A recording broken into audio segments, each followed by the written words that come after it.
তো আমরা কোনো বিক্রি করিনি, আমরা কোনো বিভ্রান্ত করিনি।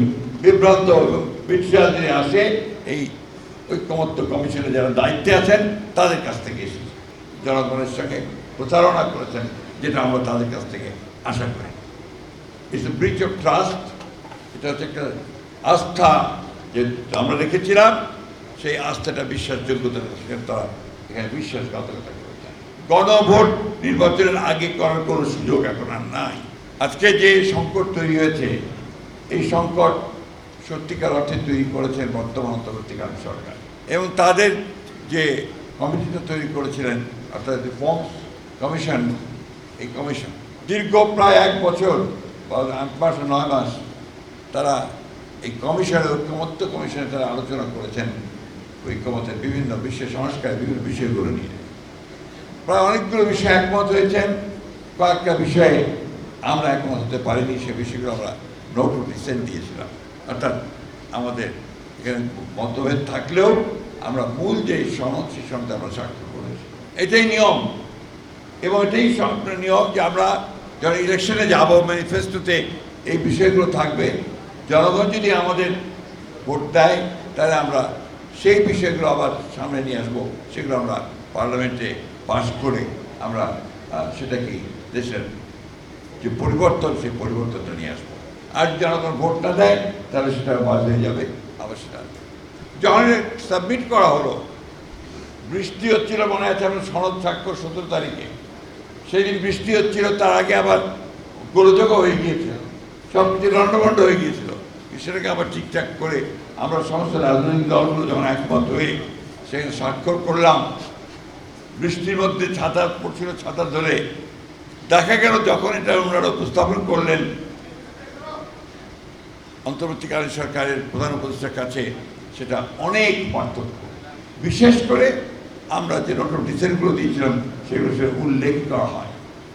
সেই জন্য আমরা বলেছি যে it's a breach of trust.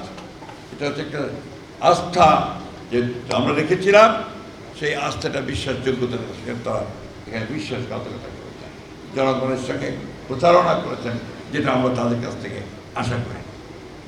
আজকে প্রশ্ন উঠেছে, যেটা আমরা বলেছেন বিভিন্নভাবে। আমরা একটা কথা খুব পরিষ্কার করে বলতে চাই, বিএনপি সংস্কারের দল। বিএনপির জন্ম হয়েছে সংস্কারের মধ্য দিয়ে। আমরা সংস্কার চাই, সংস্কার করেছি। আমরা প্রত্যেকটা সভায় যেগুলো আপনার আলোচনা হয়েছে, সেই সভায় বুঝতে থেকেছি এবং শেষ পর্যন্ত সনদে স্বাক্ষর করেছি। তো আমরা কোনো বিক্রি করিনি, আমরা কোনো বিভ্রান্ত করিনি। বিভ্রান্ত বিট্রিয়াল যিনি আসে এই ঐক্যমত্য কমিশনে যারা দায়িত্বে আছেন তাদের কাছ থেকে এসেছে। সুতরাং এ ব্যাপারে আমাদের বক্তব্য খুব পরিষ্কার যে আমরা অবশ্যই যে সংস্কারগুলো আমরা একমত হয়েছি, সেই সংস্কারগুলো অবশ্যই আমরা একমত হব, আছি এবং সামনে ভবিষ্যতের দিনেও সেগুলি আমরা ইমপ্লিমেন্ট করবো যদি আমরা ক্ষমতায় আসি। এবং আমরা যেগুলো পারিনি, সেগুলো আমাদের ম্যানিফেস্টোতে নিয়ে এসেছে, সেটা আমরা করবো। আমি খুব পরিষ্কারভাবে বলতে চাই, আমরা নির্বাচন করব, নির্বাচন করতে চাই। এবং আমরা 2026 সালের যে ফেব্রুয়ারি মাসে অন্তর্বর্তীকালীন সরকারের প্রধান উপদেষ্টা যে ঘোষণা দিয়েছেন, সেই ঘোষণার সঙ্গে একমত হয়ে আমরা নির্বাচন চাই। কিন্তু সেই নির্বাচনকে আজকে আপনার বানচাল করার জন্য, সেই নির্বাচনকে বিলম্বিত করবার জন্য একটা মহল উঠে পড়ে লেগেছে, বিভিন্নভাবে বিভিন্ন কথাবার্তা বলে জনগণকে বিভ্রান্ত করার চেষ্টা করছে। কিন্তু আমরা খুব পরিষ্কার করে বলতে চাই, গণভোট নির্বাচনের আগে করার কোনো সুযোগ এখন আর নাই। নির্বাচনের দিনই গণভোট হবে, সে কথা আমরা পরিষ্কার করে বলেছি। সেখানে 2টো ব্যালট থাকবে, একটি ভোট গণভোটের জন্য, আরেকটি হচ্ছে জাতীয় সংসদ নির্বাচনের জন্য। সুতরাং এই বিষয়ে কোনো দ্বিমত কারো থাকবে বলে আমি অন্তত মনে করি না।